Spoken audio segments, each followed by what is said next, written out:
আজকের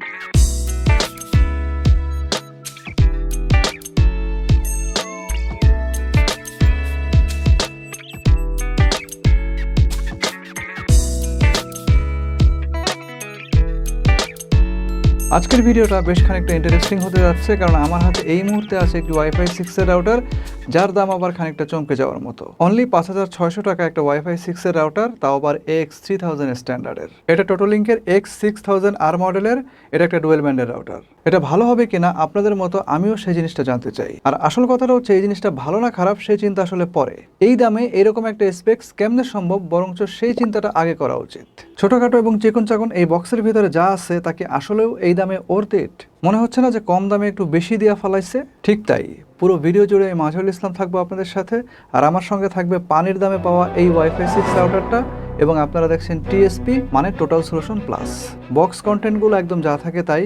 রাউটার থাকবে, একটা 12 ভোল্ট 1 এম্পিয়ারের পাওয়ার অ্যাডাপ্টার থাকবে, আর যে 45 এর একটা প্যাচ কোডও থাকবে, এবং আরও থাকবে একটা ইউজার ম্যানুয়াল। একদম সিম্পল গঠনের এই রাউটারটা হচ্ছে প্লাস্টিকের মেড, আর কালার যেটা সেটা তো দেখেই বুঝতেছেন, ব্ল্যাকের মধ্যে ম্যাট।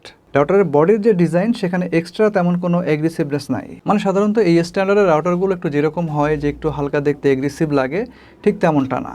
তবে বডির একদম উপরের পাশে যে কারুকাজগুলো করা আছে এগুলো আপনার ভালো লাগতেও পারে। এগুলো একাধারে ইউনিক একটা ডিজাইন, এবং গরম বাতাসগুলো যেন বাইরে বেরিয়ে আসতে পারে তার জন্য কাজ করবে। বডির গায়ে সর্বসাকল্যে দুইটা মাত্র বাটন আছে। একটা হচ্ছে রাউটারটাকে রিসেট দেওয়ার জন্য রিসেট বাটন, আর একটা হচ্ছে মেশ বাটন। এই মেশ বাটন দিয়ে আপনারা ইজি মেশ নামে এই রাউটারের মধ্যে একটা ফিচার আছে, সেটা দিয়ে মেশ নেটওয়ার্ক গঠন করতে পারবেন। তবে বডির বেশ কিছু জায়গায় তারা এমন এমন কিছু কাজ করছে যেগুলো কিনা আসলে অন্য যেসব রাউটার আছে সেগুলোর তুলনায় দেখতে ভালোই লাগবে। যেমন পিছনের দিকের এই ব্রিদিং ভেন্টগুলো। বিশেষ এই ভেন্টের বৈশিষ্ট্য হচ্ছে এগুলোকে উপরে নিচে ওপেন না রেখে পাশাপাশি ওপেন রাখার ব্যবস্থা করা হয়েছে। ফলে এক্সট্রিম লেভেলে যদি ময়লা না হয় তাহলে আসলে কোনো অবস্থাতে এই ভেন্টগুলো আটকে যাওয়ার কোনো সম্ভাবনা নাই। সেই সঙ্গে যেমনটা বললাম একটু আগে, রাউটারের যে টপ সারফেস সেখানেও কিন্তু প্রচুর পরিমাণ ভেন্ট আছে। সব মিলিয়ে রাউটারকে চলতে চলতে অতিরিক্ত গরম হাওয়া থেকে যেগুলো কিনা রক্ষা করবে। আর TOTOlink'ের ব্র্যান্ডিংয়ের এই জায়গাতে দেখেন একটাই মাত্র লাইট ইন্ডিকেটর দেওয়া আছে। ওভারঅল রাউটারের ডিজাইনটা আপনার কাছে কেমন লাগছে এটা হয়তো আমি খুব সামান্যই আন্দাজ করতে পারবো, বাট চয়েস তো আসলে এক একজনের এক এক রকম থাকবে। তবে এই রাউটারের বাহ্যিক যে build quality, cooling system, building material and overall design, দাম বিবেচনা করলে অসামান্য এটা বলতেই হবে। ব্রিদিং ভেন্টের পরে এই রাউটারের মধ্যে ব্যতিক্রমধর্মী আরও একটা জিনিস আছে। পোর্টগুলোর দিকে একটু খেয়াল করেন। টোটাল 5টা ইথারনেট পোর্ট দেওয়া আছে। একটা হচ্ছে 1 পোর্ট, 4টা হচ্ছে ল্যান পোর্ট। 1 ল্যান সবগুলোই হচ্ছে গিগাবিট অর্থাৎ 1000 Mbps। তো ব্যতিক্রমটা হচ্ছে প্রত্যেকটা পোর্টের গায়ে দেখেন ইন্ডিভিজুয়ালি একটা করে LED ইন্ডিকেটরের ব্যবস্থা করা আছে।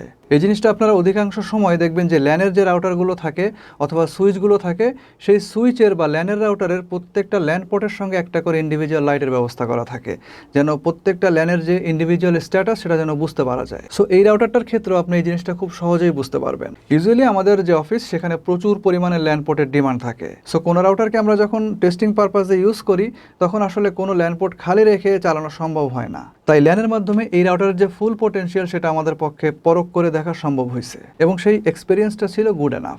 সো ল্যানের দিক থেকে এই রাউটারটা নিয়ে আপনি কম বেশি নিশ্চিত থাকতে পারেন। এবার চলেন আমরা ওয়াইফাইয়ের দিকে যাই। যারা একটু অ্যাডভান্স লেভেলের Wi-Fi 6 রাউটারগুলো কিনতে যান তাদের কাছে মূলত আসলে এই সিরিজটা অর্থাৎ AX3000 সিরিজটা বেশ পপুলার। যাদের মোটামুটি বেশ ভালো পরিমাণ ডিভাইস ক্যাপাসিটি লাগবে তারা Wi-Fi 6 রাউটার কিনতে গেলে এই সিরিজটাকেই বেশি প্রেফারেবল মনে করেন। আর যাদের বাজেট একটু বেশি থাকে, অর্থাৎ টাকা পয়সা আমার কাছে কোনো বিষয় না, তেজপাতা চিনো? জি স্যার, টাকা পয়সা আমার কাছে তেজপাতা, তারা হয়তো বা আরেকটু হায়ার স্ট্যান্ডার্ডের গেমিং রাউটারগুলোর দিকে যায়। তো যেহেতু এটা একটা AX3000 স্ট্যান্ডার্ডের ডুয়েল ব্যান্ডের রাউটার, তার মানে এখান থেকে আপনারা দুইটা ফ্রিকোয়েন্সি পাবেন, 2.4 GHz এবং 5 GHz। এবং এই যে AX3000 স্ট্যান্ডার্ড, এই স্ট্যান্ডার্ডটা হচ্ছে একটা Mbps অর্থাৎ একটা রাস্তা, এবং এই রাস্তাটা হচ্ছে আপনার 2.4 GHz এবং 5 GHz এই দুইটা ফ্রিকোয়েন্সির মাঝে ভাগ করা আছে। 5 GHz এর যে ফ্রিকোয়েন্সিটা, এই ফ্রিকোয়েন্সির মধ্যে আপনি পাবেন 2402 Mbps এর একটা বিশাল ব্যান্ডউইথ, আর 2.4 GHz এ পাবেন 574 Mbps। আপনি যদি দুইটা যোগ দেন মোটামুটি দেখবেন যে 3000 Mbps এর কাছাকাছি চলে গেছে। এবং এই 2402 Mbps এর যে ব্যান্ডউইথটা 5 GHz এর, এটাকে যদি আপনি ব্যবহার করতে যান তাহলে 40 এবং 80 মেগাহার্টজ এর পাশাপাশি 160 মেগাহার্টজও কিন্তু আপনি পেয়ে যাবেন। তবে এটা ব্যবহার করিতে হইলে উপযুক্ত ডিভাইসও আপনার কাছে থাকিতে হইবে, এটাই হচ্ছে মুখ্য শর্ত। ম্যাক্সিমাম ডিভাইসে আমাদের দেশে আসলে 80 মেগাহার্টজ পর্যন্ত সাপোর্ট করে, অর্থাৎ 1201 এমবিপিএস। আর তাই আপনাকেও হয়তো বা আমার মতো 1201 এমবিপিএস নিয়েই সন্তুষ্ট থাকা লাগবে। এবং এই যে হিসাবটা এটা শুধু এই রাউটারের ক্ষেত্রে প্রযোজ্য তা না, এই স্ট্যান্ডার্ডের প্রত্যেকটা রাউটারের ক্ষেত্রে, প্রত্যেকটা ব্র্যান্ডের রাউটারের ক্ষেত্রেই, প্রত্যেকটা মডেলের ক্ষেত্রেই প্রযোজ্য। এবং এটার ফার্মওয়্যারে যে 160 মেগাহার্টজের চ্যানেল উইথ, এইটাকে ব্যবহার করতে গেলেও আপনাকে অন্য সকল ব্র্যান্ডেই এই একই শর্ত পূরণ করতে হবে। বাট আই থিঙ্ক যে আপনার জন্য এই 160 মেগাহার্টজের চ্যানেল উইথটা প্রয়োজন নাই। আপনি যে 80 মেগাহার্টজের যে চ্যানেল উইথটা আছে 1201 এমবিপিএস, ওইটাও যদি আপনি ফুললি ব্যবহার করতে পারেন, that will be more than enough. মূল বিষয়টা হচ্ছে যে কোনো রাউটার এই ব্যান্ডউইথটাকে সবচেয়ে ইফিশিয়েন্টলি ডিভাইস ম্যানেজমেন্টের ক্ষেত্রে ব্যবহার করতে পারতেছে কিনা বা পারলে কতটা পারতেছে, মূলত সেটাই হচ্ছে ইম্পর্টেন্ট বিষয়। ডিভাইস ম্যানেজমেন্টের এই যে বিষয়টা, এটাকে তাত্ত্বিকভাবে বোঝার জন্য এই রাউটারের মধ্যে কীরকম সিপি ইউজ করা হয়েছে, কীরকম নেটওয়ার্ক চিপসেট ব্যবহার করা হয়েছে এবং এর বিল্ড কোয়ালিটি কীরকম, সেই জিনিসগুলো বোঝার জন্য রাউটারের টিয়ার ডাউন করছিলাম। তখন যেটা দেখা গেল তা হচ্ছে এর মধ্যে মিডিয়াটেকের একটি ডুয়েল কোরের সিপিইউ ব্যবহার করা হয়েছে, যার মডেল নাম্বার হচ্ছে MT7981BA এবং যার ক্লক স্পিড হচ্ছে 1.3 গিগাহার্টজ অর্থাৎ 1300 মেগাহার্টজ। এটা এই রাউটারের টোটাল ডাটা প্রসেসিং, মুমিমো, তারপর Wi-Fi 6 এর যেসব ফিচার আছে এইসব বিষয়গুলো দেখভাল করে। ইথারনেট কন্ট্রোলার হিসেবে থাকতেছে একই মিডিয়াটেকের MT7531AE এই চিপসেটটা, অ্যান্ড MT7976CN এটা হচ্ছে 2.4 গিগাহার্টজ এবং 5 গিগাহার্টজের নেটওয়ার্ক চিপ। আর এই রাউটারের যে র্যাম এবং রোম, সেই সম্পর্কে যতটুকু আমি ইনফরমেশন জোগাড় করতে পারছি তা হচ্ছে যথাক্রমে 256 এবং 16 মেগাবাইট। কয়েকটা রেঞ্জে দাঁড়িয়ে আমরা পারফরমেন্স টেস্ট করছি, যেগুলোর অবস্থা অনেকটা এরকম। রাউটারের কয়েক ফিটের মধ্যে দাঁড়িয়ে ইউজেবল যে ব্যান্ডউইথ আমরা পেয়েছি, মানে থ্রোপুট, সেটা হচ্ছে 660 এমবিপিএস।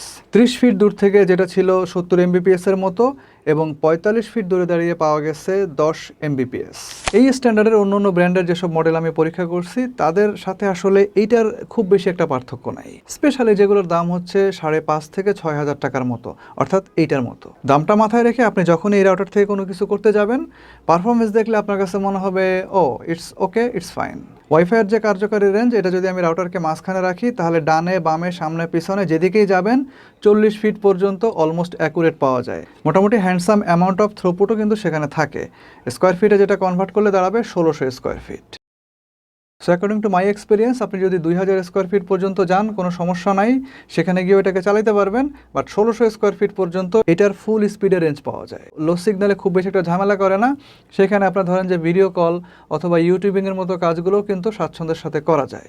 ওভারঅল ল্যাটেন্সি ইস্যু কিন্তু ছিল, তবে ভিডিও কল কিংবা পাবজি টাইপের গেমে তেমন একটা আপনাকে ভোগাবে না এই রাউটারটা, কারণ এটা ওয়াইফাইতে খুব বেশি একটা পিং লস করে না। অতিমাত্রায় পিং সেন্সিটিভ গেম যেমন ব্রল স্টার, তারপর ধরেন AOV, এই টাইপের গেমের ক্ষেত্রে দেখা যায় যে পিং এর অনিয়মিত আপডাউন গেমারদেরকে অনেক বেশি পরিমাণ ভোগায়, যেটাকে বেসিক্যালি আমরা বলি জিটার এবং পিং নিয়ে অলরেডি আমার চ্যানেলে একটা ভিডিও দেওয়া আছে, এই যে এই ভিডিওটা। ইন্টারনেট নিয়ে যদি সামান্য কিছু জানতে চান অবসর সময় অবশ্যই এই ভিডিওটা দেখবেন। যাই হোক, যা বলছিলাম, এই ধরনের গেমগুলো থাকে আগাগোড়া ফুল অফ ইন্টেন্সিটিতে ভরা, প্রতিটা মিলি সেকেন্ড থাকে সেখানে ইম্পর্টেন্ট। তো এই ধরনের গেমের ক্ষেত্রে আপনি ফিল করবেন যে সবই ঠিক আছে, সবই অ্যাকুরেট আছে, কিন্তু কি জানি একটা নাই, কিছু একটা মিসিং আছে, কি যেন একটা হইতেছে না। কেউ যেন আপনাকে পিছন থেকে টেনে ধরে আছে, বিশেষ করে এটা যখন ফুল লোডে চলবে, অর্থাৎ ওয়াইফাইতেও প্রচুর পরিমাণ ডিভাইস থাকবে এবং ল্যানের প্রত্যেকটা পোর্ট আপনি কাজে লাগায় ফেলছেন, এরকম অবস্থায় এই ধরনের একটা এক্সপিরিয়েন্স আপনি পাবেন। তো এই বিষয়টা আসলে কোনোভাবেই কোনো ল্যাটেন্সি ইস্যু না, এটা হচ্ছে আসলে এটার যে processing rate, data processing rate, সেটা কম হওয়ার একটা আউটকাম। অ্যান্ড আপনারা জানেন যে এই রাউটারের মধ্যে যে ডাটা প্রসেসিং রেট সেটা হচ্ছে 1300 মেগাহার্টজ, যেটা কিনা অন্যান্য একই স্ট্যান্ডার্ডের রাউটারের থেকে মিনিমাম 200 বা 100 কম। সুতরাং এটা হচ্ছে কমপ্লিটলি লোড ম্যানেজমেন্ট ইস্যু, যেটা কিনা আপনি আসলে অনেক বেশি ইন্টেন্সিটিওয়ালা গেম না খেললে বুঝতে পারবেন না। মার্কেটে আপনি এই দামের মধ্যে এরকম স্ট্যান্ডার্ডের যেসব রাউটারগুলো পাবেন, সবগুলোর ক্ষেত্রে আপনি এই টাইপের অসুবিধা কম বেশি দেখতে পাবেন। অবশ্য রেঞ্জ, ল্যাটেন্সি এবং থ্রুপুট এটা আসলে device to device, place to place vary করবে। একদম অ্যাকুরেটলি বলতে গেলে অবশ্যই ভেরি করবে। সেক্ষেত্রে আপনার জায়গার প্যাটার্নটা কীরকম, একই স্কোয়ার ফিটের মধ্যে আপনি কয়টা দেয়ালের ওই পাশ থেকে চালাইতেছেন, আউটার ইন্টারফারেন্সের কী অবস্থা, কোন চিপায় আপনার রাউটারটাকে রাখছেন, অথবা নিজে কোন চিপার মধ্যে বসে রাউটারটাকে চালাইতেছেন, তার উপরে ডিপেন্ড করবে। অন্যান্য যে কোনো ব্র্যান্ডের আর 10টা Wi-Fi 6 রাউটারের মতো বিশেষ করে AX3000 এই রাউটারে আপনারা কিন্তু 4টা এক্সটার্নাল ওমনি ডিরেকশনাল অ্যান্টেনা দেখতে পাবেন, যেগুলোর প্রত্যেকটা হচ্ছে 5 dBA করে। রাউটারকে আপনি যখন নিজের দিকে এভাবে ফিরিয়ে রাখবেন তখন এই দুইটা অ্যান্টেনা হচ্ছে কাজ করবে 5 GHz এবং এই দুইটা অ্যান্টেনা কাজ করবে 2.4 GHz। রেঞ্জকে আরও বেশি স্ট্রং মানে শক্তিশালী করার জন্য থাকতেছে বিম ফর্মিং এবং আরও থাকতেছে মুমিমো মানে multiple user multiple in multiple out, এবং সেটা কাজ করবে একসঙ্গে 4টা ডিভাইসের জন্য। অর্থাৎ এই রাউটারের যে মুমিমো সেটা হচ্ছে 4x4। অবশ্য Wi-Fi 6 এর এই স্ট্যান্ডার্ডের রাউটারের যে মুমিমোগুলো 4x4 থাকুক আর যাই থাকুক না কেন, এটা আসলে অনেকটা দুধভাত টাইপের ফিচার। বরঞ্চ অ্যাজ এ Wi-Fi 6 রাউটার প্রতিটা স্ট্রিমে আরও বেটার ওয়েতে মাল্টিপল ডিভাইসের মাল্টিপল ডাটা পরিবহন এবং ডিভাইস ম্যানেজমেন্টের যে বিষয়গুলো এগুলো সাইমালটেনিয়াসলি কোঅর্ডিনেট করবে ofdma মানে হচ্ছে orthogonal frequency division multiple access. এছাড়াও পর্যাপ্ত পরিমাণ ডিভাইস টু ডিভাইস ডাটা যেন আপনি ট্রান্সফার করতে পারেন তার জন্য এই রাউটারের মধ্যে আছে 1024 QAM, যেটা কিনা আগের স্ট্যান্ডার্ডের রাউটারের মধ্যে ছিল হচ্ছে 256 QAM। QAM মানে হচ্ছে কোয়াড্রেচার অ্যাম্প্লিটিউড মডুলেশন, এবং এইটার দামেই দেখবেন অনেকগুলো Wi-Fi 5 স্ট্যান্ডার্ডের রাউটার মার্কেটে কিনতে পাওয়া যায়। এখন আপনি যদি এই একই বাজেটে ওই রাউটারগুলো বাদ দিয়ে এই রাউটারটা কেনেন Wi-Fi 6 এর, তাহলে আপনি 25% পর্যন্ত ডাটা ইনক্রিজ করাইতে পারবেন, এবং সেটা প্রতিটা ডিভাইসের জন্য। এবং এই যে ডাটার ফ্লোটা যে বৃদ্ধি পাইলো এই জিনিসটাই নিশ্চিত করবে 1024 QAM। এই জিনিসটাকে আমি যদি আরেকটু সহজভাবে বলি তাহলে হচ্ছে আপনার Wi-Fi 5 রাউটারগুলোতে আপনার প্রতি সিম্বলে অর্থাৎ প্রতি আপনি এটাকে একক ফ্রিকোয়েন্সি একটা একক জায়গা ধরে নিতে পারেন, প্রতি একক জায়গায় বা পার সিম্বলে 8 বিট করে ডাটা পরিবহন হইতো, সেখানে এই রাউটারটার মধ্যে ডাটা ট্রান্সফার হবে 10 বিট হিসাবে। অর্থাৎ আপনি যদি 8 বিট এবং 10 বিট এই দুটার মধ্যে পার্থক্য করেন তাহলে সেটা হচ্ছে 25%। সো আমি যেটা বলতে চাচ্ছি সেটা হচ্ছে একই দামে আপনি যদি Wi-Fi 5 এর রাউটার পান আর যদি Wi-Fi 6 এর রাউটার পান তাহলে আপনার Wi-Fi 6 রাউটারটা কেনাই ভালো। এছাড়াও আপনার Wi-Fi 6 সাপোর্টেড ডিভাইসের যে ব্যাটারি ড্রেনিং এর ব্যাপারটা এটাও কিন্তু টেক কেয়ার করবে এই রাউটারে থাকা অন্যতম একটা ফিচার, তার নাম হচ্ছে TWT অর্থাৎ টার্গেট ওয়েক টাইম। এই বিষয়গুলো নিয়ে আপনি যদি আরো ডিটেলে জানতে চান আমার এই ভিডিওগুলো দেখতে পারেন, এখানে একদম বিস্তারিতভাবে সবকিছু বর্ণনা করা আছে। অবশ্য অন্যান্য Wi-Fi 6 রাউটারের মতো অন্যান্য ব্র্যান্ডের Wi-Fi 6 রাউটারের মতো এটার যে ফার্মওয়্যার সেটা বেশ অর্গানাইজড এমনটা বলা যাবে না। কেমন কেমন মনে হয়েছে যে এখানে তাদের আরো একটু কাজ করা উচিত, এটাকে আরেকটু সুন্দর করা উচিত আর একটু অর্গানাইজড করা উচিত। দেখলে মনে হয় ভিজুয়াল বেসিক দিয়ে তৈরি করে রাখছে, আগে ক্যালকুলেটর বানাইতাম না অনেকটা ওইরকম লাগে। সুতরাং আমার যেটা পার্সোনাল ওপিনিয়ন সেটা হচ্ছে TOTOlinkের এই জায়গাতে আরো বেশ খানিকটা কাজ করতে হবে। তবে এই রাউটারের মধ্যে বেশ কিছু ইউজফুল ফিচার আছে যেগুলো কিনা আপনার প্রাত্যহিক জীবনে আপনার জন্য অনেক হেল্পফুল হবে। WPA 3 SSID সিকিউরিটি প্রোটোকলটা দেওয়া আছে for both frequency, parental control, quality of service with individual bandwidth control, তারপরে আছে Mac filtering, URL filtering, IP filtering, এরপরে আছে আইপিটিভি এবং অ্যাক্সেস কন্ট্রোল ইত্যাদি ইত্যাদি। এছাড়াও এই রাউটারটাকে আপনারা রাউটার মোড ছাড়াও আরও 3টা মোডে ব্যবহার করতে পারবেন, WDS ব্রিজ, রিপিটার এবং WISP।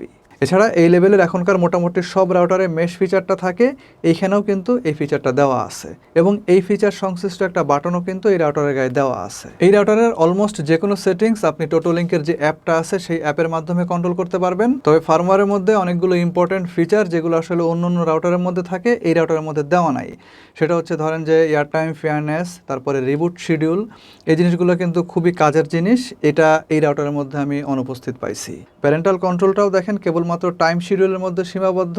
কন্টেন্ট ফিল্টার বা এজ রেস্ট্রিকশন এই টাইপের অনেকগুলো ফিচার যে কোনো প্যারেন্টাল কন্ট্রোলের মধ্যে আমরা প্রায়ই দেখি, যেটা কিনা আসলে প্যারেন্টাল কন্ট্রোলকে অনেক বেশি রিচ করে, এই বিষয়গুলো এটার প্যারেন্টাল কন্ট্রোলের মধ্যে অনুপস্থিত। নাও আসল কথা বলি, রাউটারটা কেমন হবে।